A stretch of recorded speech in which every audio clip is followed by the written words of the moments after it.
And I guess we're good to go. Okay, so this is lesson 7.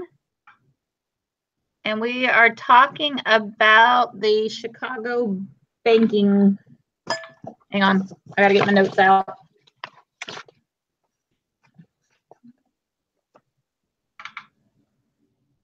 Oops. That's the exhibit. I gotta get back to this.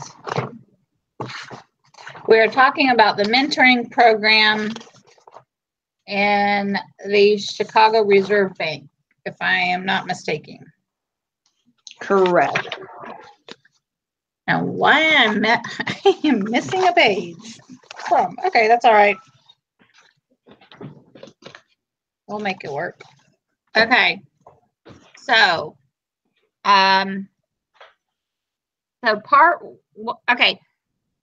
Sister Johnson, Hardy can't speak with us, but we are doing it live, and she is chatting with us in the chat group.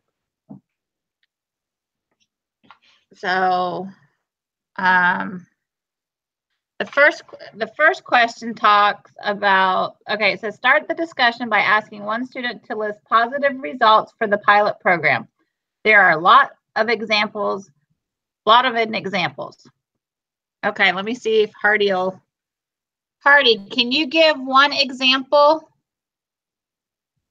A positive example?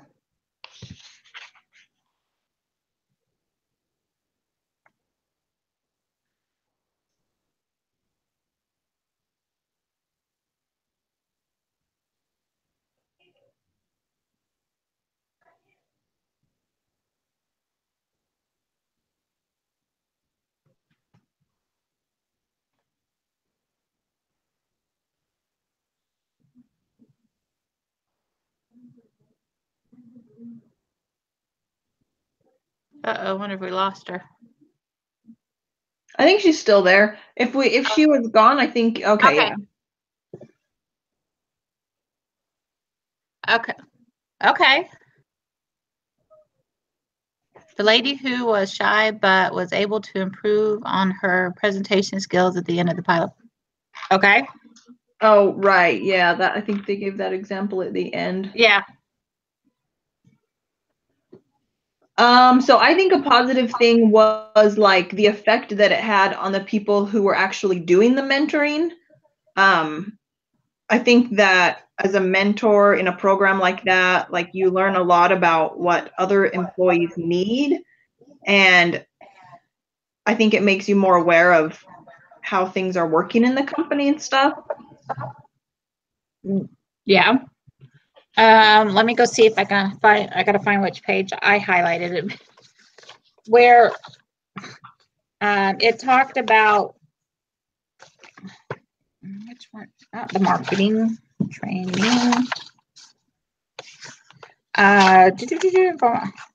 Where they all were talking, where one of them was how they were, improving the morale of everybody.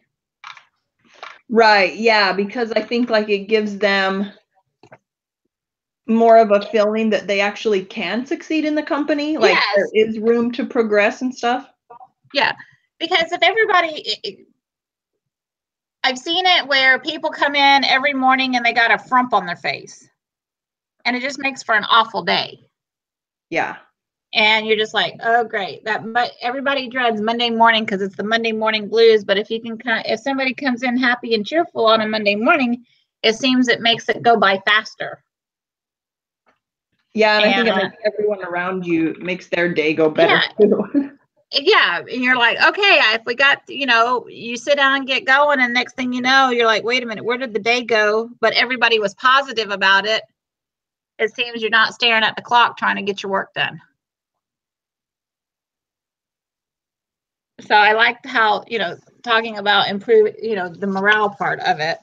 I like the other part where I think that's on the same page you were looking at, page 9, like the middle half, where it talks about the girl who was fine art and museum education, but she was an assistant in HR. So she was she went and like joined the program and stuff. And I think that's another huge plus because she was kind of a newbie at the company, but this gave her like kind of a fast track to learning about the culture and all of that stuff. Right. But then I liked where they talked about where they learned about the financial side of the bank. Yeah, especially for people who never see that part of the bank. Yeah. The bank has, people think, oh, you just put your money in there. I was like, banks have to make money too. Somehow. But then, yeah, somehow. Hang on one second. I gotta let the dog out. Nope. I'll read Herdy's comment while you're gone. She said that one other positive example is teamwork with the mentees and the mentors getting along very well. Yes. Yes. I think that kind of forms like a long-term bond with people.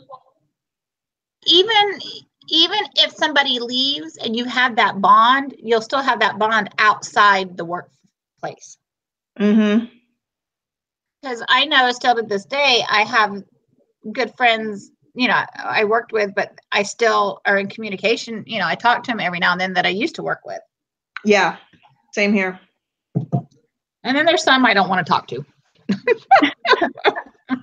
Yeah, some that you're happy to move on from. Yes. Some are like, adios. Go ahead. No, when my husband used to work I still every now and then, once in a while, I'll take a caramel latte, whatever, up to the receptionist to say hi. And you're on her good side, I'm sure.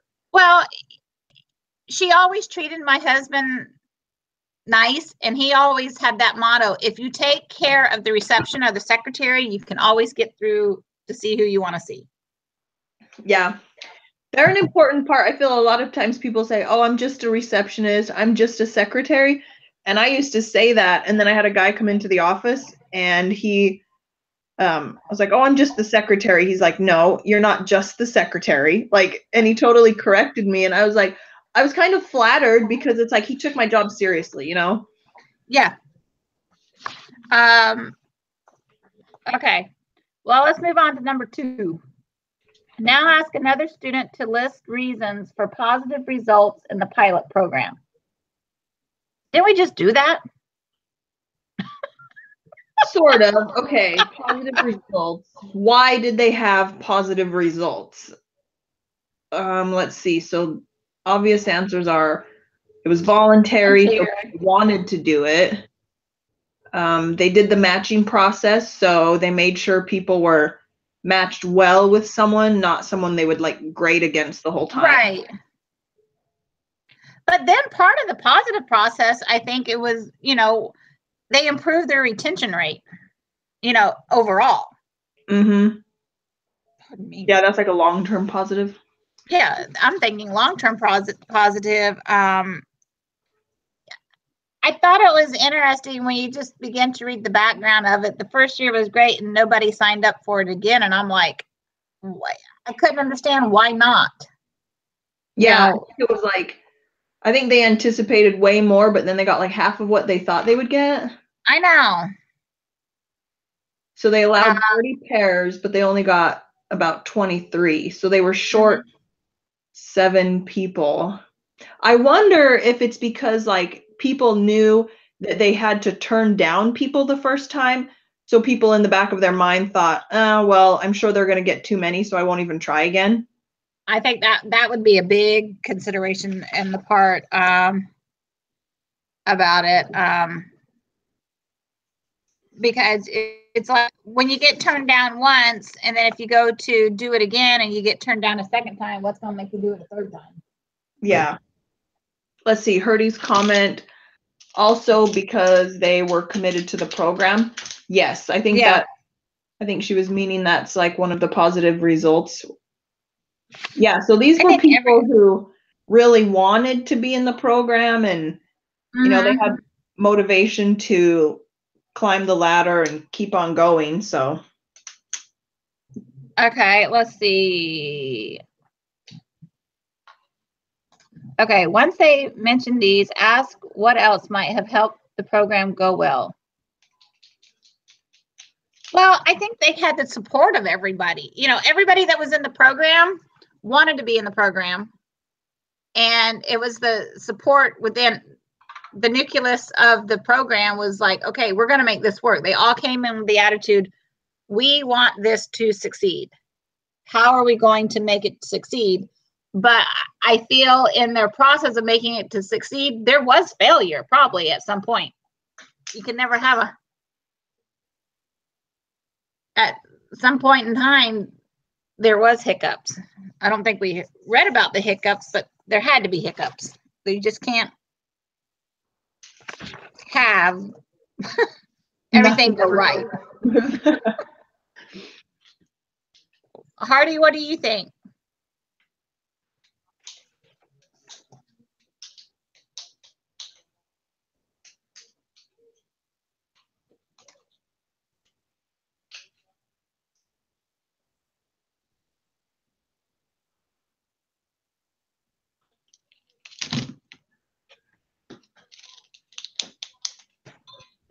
Oh, her internet's breaking up. Okay.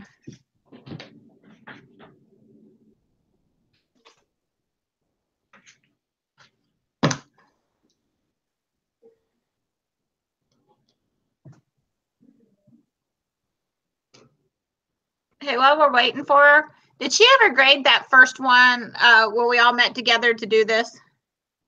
I don't know. I don't think so. Okay. You mean like the very first one that I did? Yeah, because I don't have a grade on mine either. Yeah, I don't think I've gotten. Okay. I'm going to go back in really quick, but I'm pretty sure that that has not been graded for me. Yeah.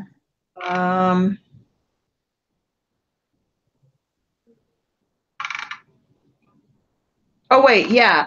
My discussion leader assignment from lesson 3 was graded. Oh, okay. And then I think you did 4, and then Herdy did 5. Was hard. 5 was last week, right? No, last week was 6. Because we're on 7 right now. I thought we didn't have one because of the doohickey. No, we had one last week. We were messaging you, but you never showed up. Oh, that's okay. Last week, that's right, because I had my daughter had an emergency dentist appointment to fix a crown. Ugh, that's the worst. So yeah. Okay. All right, mine. Okay. For last week. Yeah. All right. Okay. All right, let's move on to part 2. How can mentoring help employees with career development? How can it not? Motivation. I think the biggest thing is that working with someone who has already achieved what you want to achieve can like give you the motivation and like the idea that it's actually possible to do that. You just need to know the right moves to take and stuff. Mine is they hit the stumbling blocks so they can tell you what the stumbling blocks are. Yeah, like, so I'm reading this book right now by Sheryl Sandberg. She was like the Facebook CEO, I think, or something. Yes. So she wrote a book called Lean In, and COO of Facebook. So she was talking, there was like a whole chapter on her book about mentoring, and crap, what was I going to say? Oh, yeah, she said a lot of her mentors have been able to stop her from making mistakes, or they've helped her fix the mistakes that she's made, you know? So I think that can be super helpful because you don't know when you're doing something wrong until it's too late sometimes. Right. It's like our former bishop in our ward, he's helping me with our company, the cow company that we have, just giving me tidbits here, there to help look at things. Not financial advice, but just business advice. Right, yeah. So, okay. What other approaches or programs might help employees develop their careers? That's like a repeat. Programs might help them. So the other one I think is huge is like the tuition reimbursement.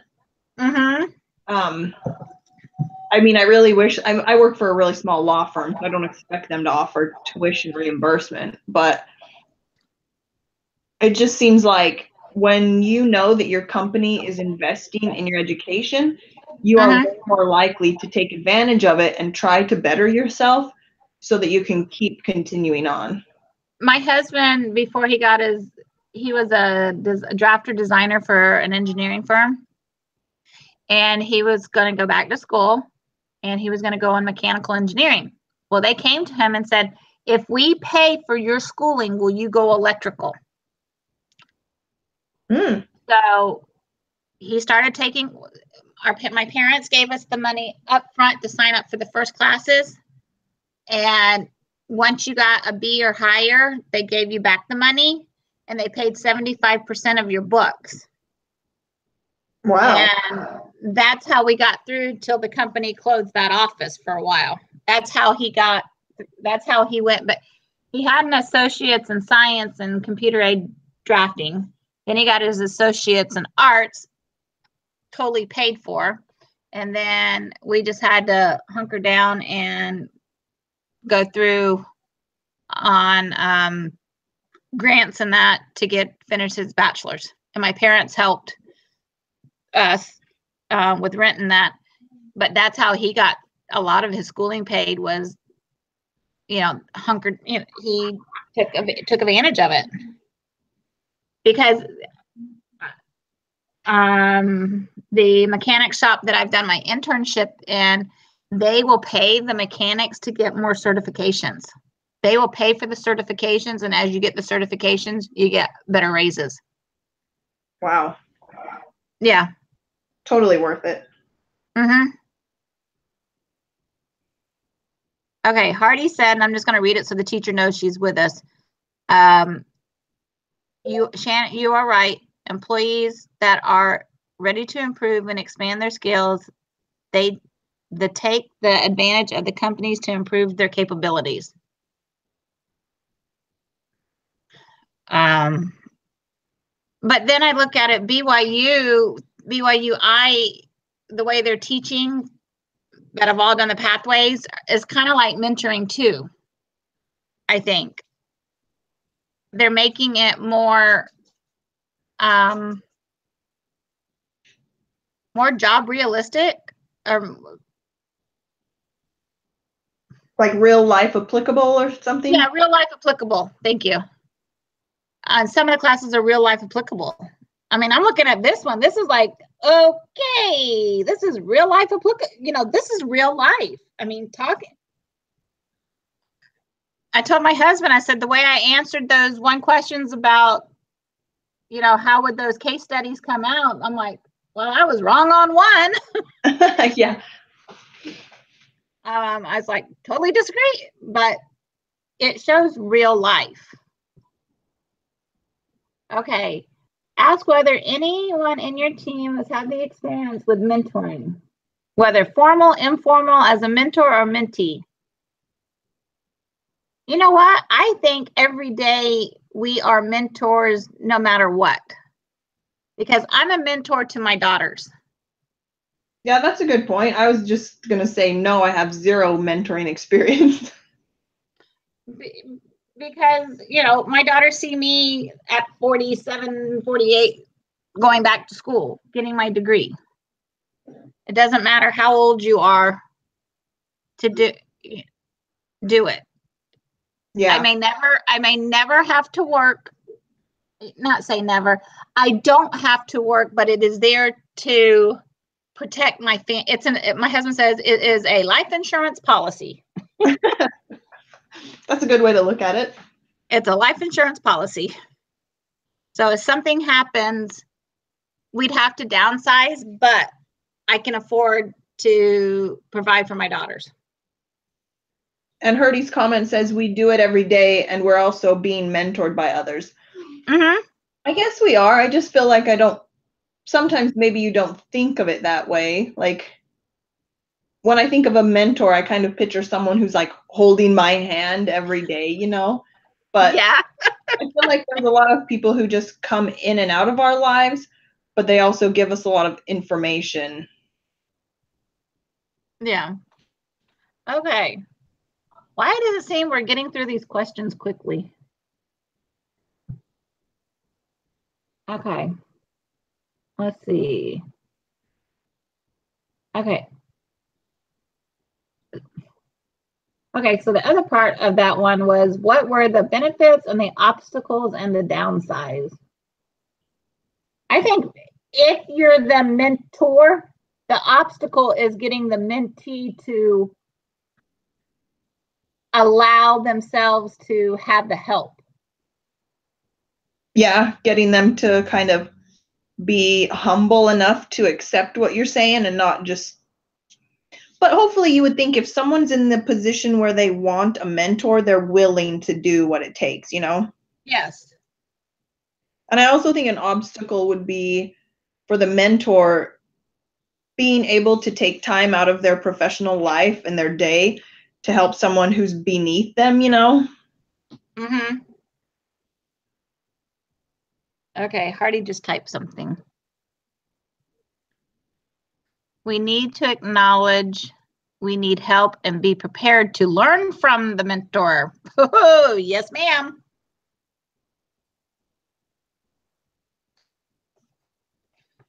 So I think with that comment, if we were working in a position, if our boss came and said, I think you need to have a mentor help you to learn some skills, we need to be open-minded and say, okay, I accept that, instead of being negative about it. Mm-hmm. Oh, there's what I was looking for. Okay, part 3. Would a less formal mentoring program be even better, where mentees are free to find whatever mentors they need to help them progress in their careers rather than being assigned to someone? I think it would be, I don't know. So that's another part of that book I was just talking about with Sheryl Sandberg. She was like, she says that you can't just walk up to someone you admire and ask them to be your mentor. Like, that's not how it works. Like, usually someone becomes your mentor almost naturally through day-to-day work, you know? Mm-hmm. And they might see something special in you that they want to help you develop, or you know, there's just relationships that click really well. So it doesn't really work if you just walk around asking people to be your mentor. It's more of a natural process. So Is it a double-edged sword question? Maybe. I think if you're joining a program like this, it would probably work, because some people aren't ever really going to have access or the ability to develop a relationship. Okay, Hardy said something.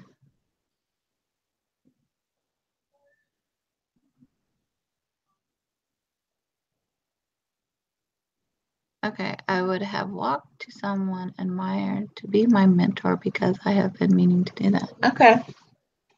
So Herdy is saying that she would have walked up to someone and asked them to be her mentor. Am I reading that right? I think so.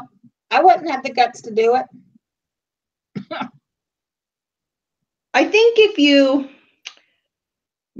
that sort of relationship is already there. Yeah. But I definitely feel like it would come off sort of strange if you didn't really know the person personally. Yeah. Because that is what this lady wrote. Like, she's like, I always have women just walk up to me and say, could you please mentor me? And she's like, well, that's not really how it works. Like, I don't know you. I'm not invested in you. You know, why do I need to take my time to help you? Uh-huh.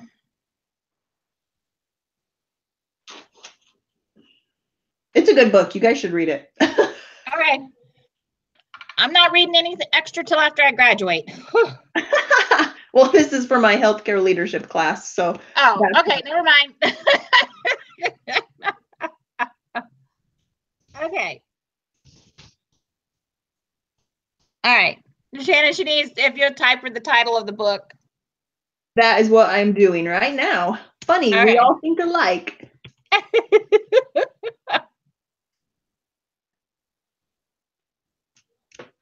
Okay, part 3. Ask, would a less formal mentoring program be even better? Okay, wait, I already read that one, right? Okay, yeah, that's sorry. what we talked about. All right, sorry. Why would a company want to create a formal mentoring program rather than allowing mentor relationships to form naturally? That goes back to that question can go back to what we studied about in the first 6 weeks. You have to be careful. If they have a formal mentoring program, they're not going to get in trouble with the laws. I'm probably going way outside the box. Yeah, as far as like, what are you tying that to, like sexual harassment? Right. Sexual harassment or age discrimination or medical, all the discrimination lawsuits. Because if you had a formal mentoring program and saying the boss above you a couple tiers,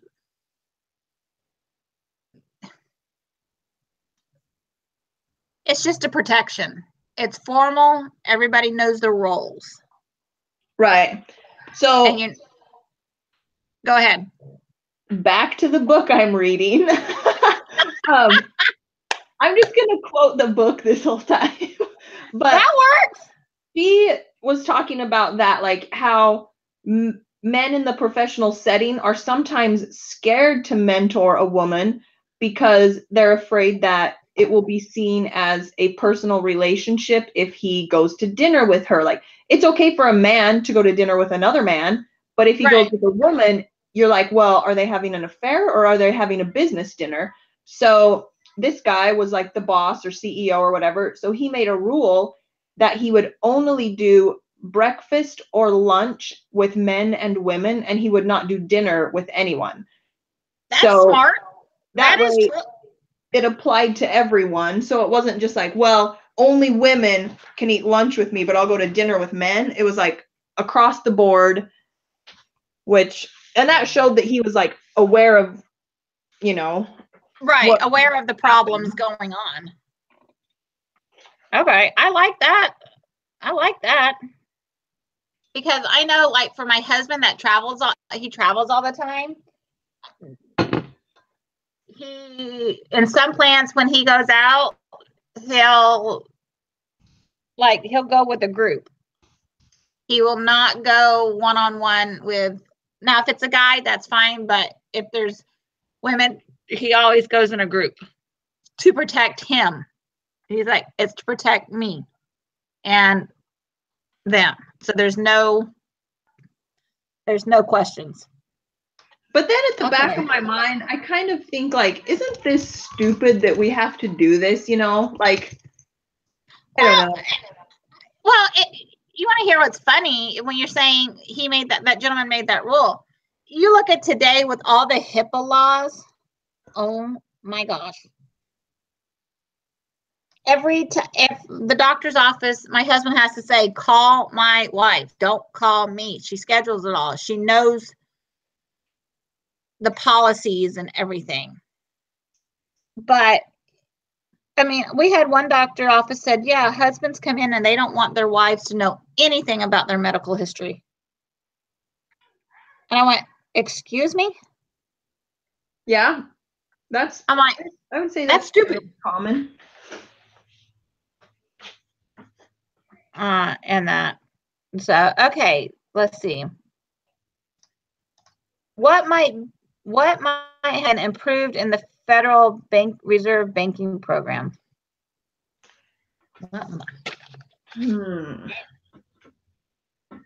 How could they improve their program?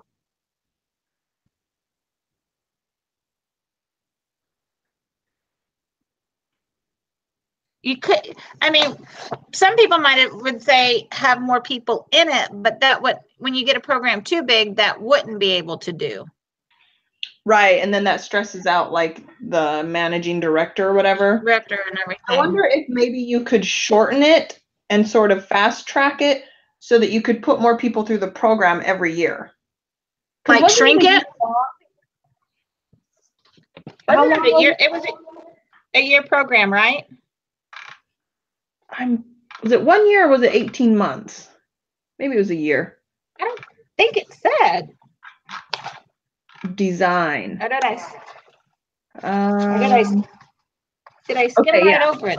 The program would be entirely voluntary and it would last for a 1-year time period with the option to continue. Yeah. So I think maybe they could have shrunk it down to like a 6-month time period and then that would be, yeah. start a new group. I don't know, maybe 6 months isn't long enough to open yourself up to the mentor and like really get to know each other and see how you work together. I don't know. I don't know. I mean, just. Bertie says you need to shortlist the participants and then reduce the period of the program. So yeah, I think that's a good idea. I think that's true. A year is a really long time. Yeah. Because if you do a 6-month program and then they have the option to keep mentoring on their own, I don't see how that's, I don't know, I think that would be better. Yeah. Okay, okay. I think 6 months is. Okay. Part 4. I don't know. We're moving through them fast. I think we're about on time. Okay. What do you think? Why do you think less people signed up for the second round? We already asked that question.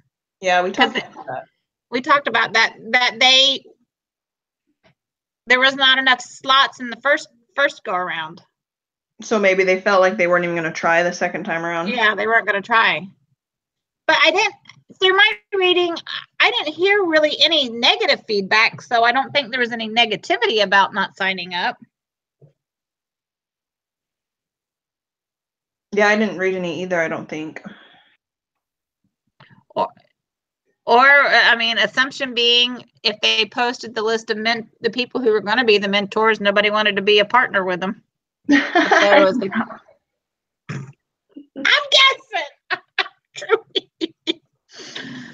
I'm guessing here, guys. These case studies get a little vague, and you gotta put some creative thought to them. It's true. Okay. What would the company have done to get more applicants? Like Hardy said, shorter time frame, like 6 months instead of a year. And maybe more promotion from current mentees, like current people in the program could make a list of like, think of 5 people that you work with who would be interested in this program and talk to them about it. Yeah. Because things are really just like word of mouth, Mm-hmm. I'm waiting to see if Hardy posts anything. Okay, she said, you're right. Okay. Ask one student what should they do with the mentoring program moving forward. Should they expand? Should they keep it small?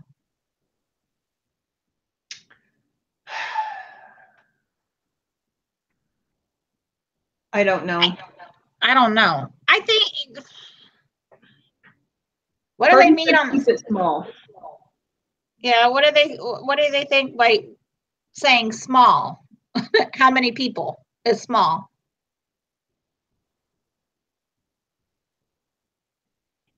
Well, they planned on 30, so maybe that's what they're saying is small. I'd say take it to 20. Take it to 20 and then do it every. You know what? Months. Take it to 20 and then have one of those fun weekend retreats, showing something fun that would intrigue other people to do it.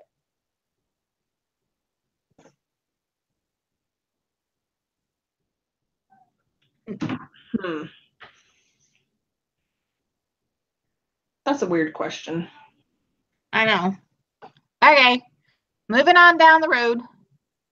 How do we get more people without forcing them to be involved?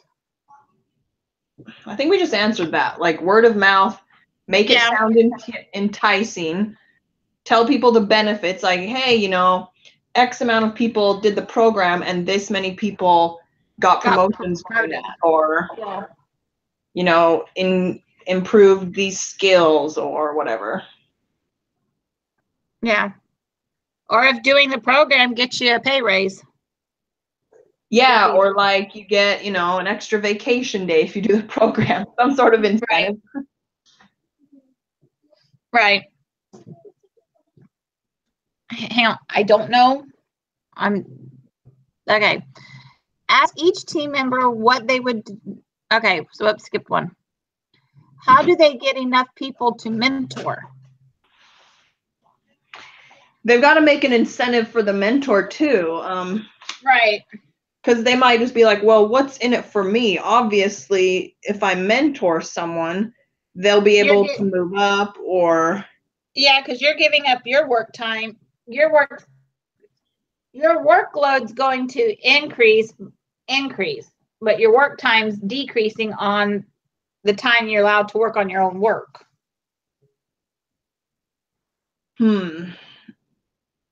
Herdy agrees the mentors need to benefit as well, but how? I still like your idea, an extra vacation day or maybe like gift cards, or yeah. Hey, we all get a mental health day. Is that yes? Or maybe at the end there's like a drawing for some pride? Yeah. gift basket, or I don't know. I know at my husband's old job when they had their quarterly or something meeting to get the guys to stay through, they would have gift like $100. He got a $100 gift card to Outback Steakhouse, or we got one time to Home Depot. Is like, thank you. Yeah, for real. I'd take the Home Depot. I'd take the Home Depot too. But it's got to be beneficial for everyone. But then also at the same time, it's like, does it really? Like, should we have to feel like we deserve to be rewarded for doing something good, you know? Yeah, because the way your voice just sounded, I'm thinking, what would Christ do? But it's like, really, do you need to be bribed to help someone else on their career path? I know that. I was just thinking, oh man, Shannon, your voice was just like, oh gosh, bribery. I'm thinking, what do I got to do to bribe my kids to get them to clean their room? Oh, I finally just said, you know what? At that point, I'm not. If I ask you to do it, you have the week to do it. If not, I'm going in with the trash bag, and that's it. But then we can't force. You don't want to force people in your company to mentor someone, because then they're going to have a bad attitude the whole time. Like, yeah. I have to mentor this stupid person because my stupid boss is making me do this.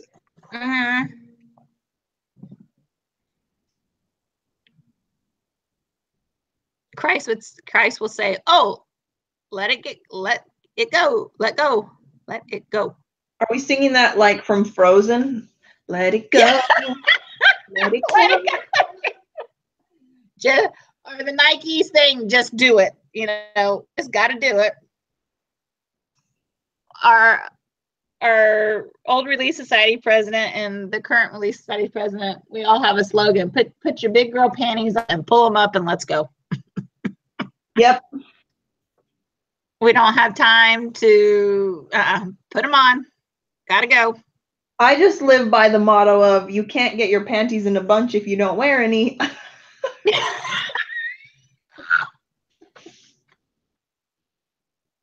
That's my life's motto. I love it. Okay.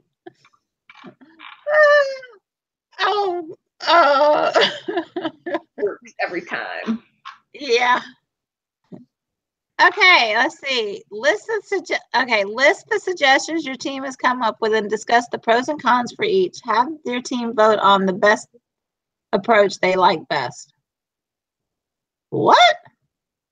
Are we talking about how to get people to sign up, how to get more applicants? I don't know. Okay. hang on. Okay, list the suggestions your team has come up with. So our suggestions were some sort of motivation for people who participate, or our other one was, wouldn't you just want to do it because Christ said do it? being kind and generous with your time. Yeah. Or making sure that current participants are talking about the program with other people and spreading it, spreading the good news. Yes. I think that's question number 5 says, how can they encourage people who really need mentoring to get mentoring? Well, I think for those people, you could just automatically put them in the group and say, hey, you've been chosen to do this program. That's easy. You know how like they do, not new member discussion, temple prep class? You're invited to attend, you get an invitation, well, in our word, you get an invitation. You're invited to attend temple prep class. So then it makes people feel like they're special because they were chosen to do this program. Right. You're invited to attend speaking of, my husband's a Sunday school president and I have to help fill in. So I got to study the temple prep lesson this week. Oh, Lordy. Okay. How exciting. Yeah. I'm like, really? Okay. Okay. I don't know if there's clearly one best way to do it, because you have to look at the individual. Right. Hang on 1 second. My daughter went swimming today with a friend and she was real good about getting everything sprayed but missed a couple spots.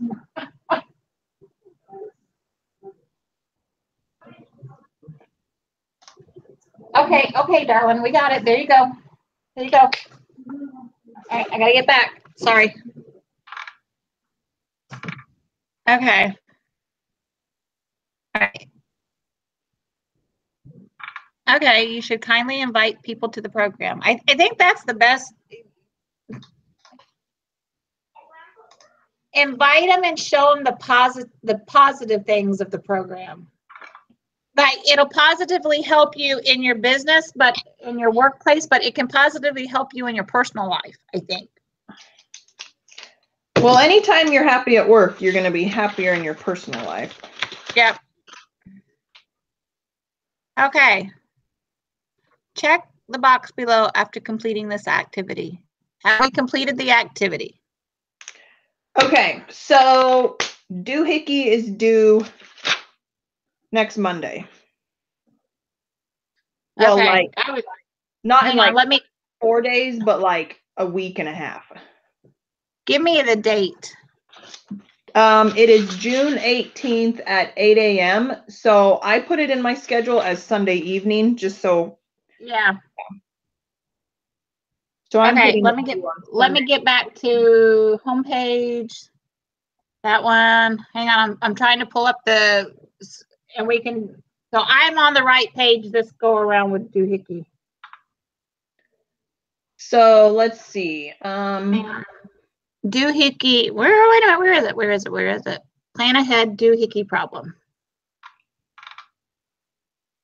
So this one has us identifying issues at doohickeys that are based on recruiting, hiring, career development and training, motivation, and safety. Then we choose 3 issues related to any of those things, write a description of those 3 problems, and then list 4 solutions to each of those problems. So it's the exact same layout. Right. So, okay, now that we're talking under number 5, what are the HR issues? 5A. 5A. Yeah. Okay. Hang on. So, let me print this out real quick so I can highlight what I am, because I was going to start working on it this weekend.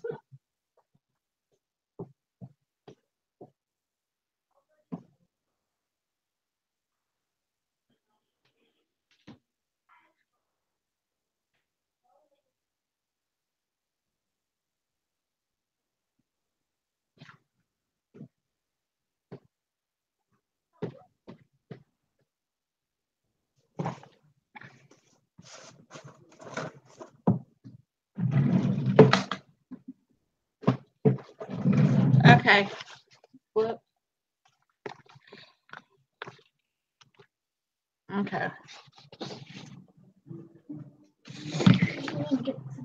Ask Amanda to help you. I'm in class. Sorry. Okay, what?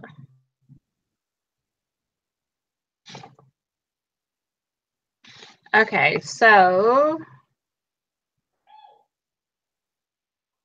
what are the, so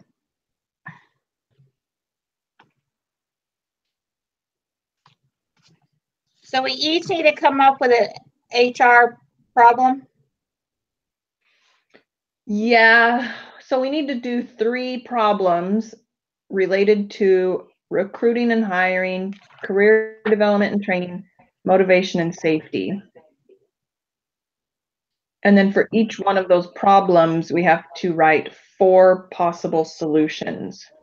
So I'm going to write. I'll take recruiting and hiring. Okay, so I did the 3rd problem, the 4 solutions, and the conclusion last time. Purdy did the intro and the first problem. So do you want to do which one? Do you want to do the intro and the problem, or the conclusion and a problem? I'll do intro. Okay, so you're doing the intro and problem 1. Recruiting and hiring. With 4 solutions. It says choose 3. Okay, wait. Which? Okay, choose 3 issues. Okay, so I have recruiting and hiring, right? Yes, you can take those. I'm taking those 2, so I've got to write 4 problems and 4 solutions within that, correct? Yes. I will do career development and training. I will take problems with that and career development. And then I think where it says motivation and safety, I think those are things that we're going to learn about in week 8, or maybe it's this week since I haven't really looked at this week yet. Wait, no, we're in this week. Okay, so Hurdy, would you do motivation and safety? Oh, look, we typed it at the exact same time. Okay, I will do the. Do you want me to do the conclusion again? Okay.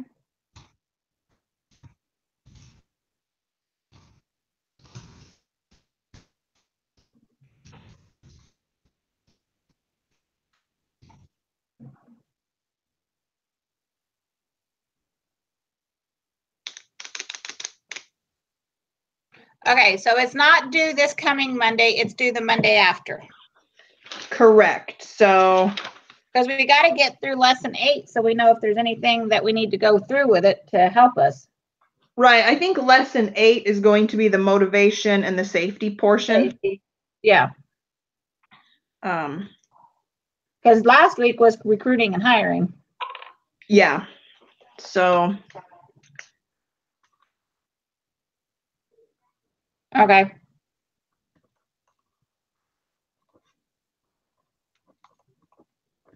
And then I think most of the feedback on our paper was just like, oh gosh, I just rubbed my eyes and I forgot I put makeup on today. Ouch. I think it. Go ahead. I think it was like citation stuff, just little things.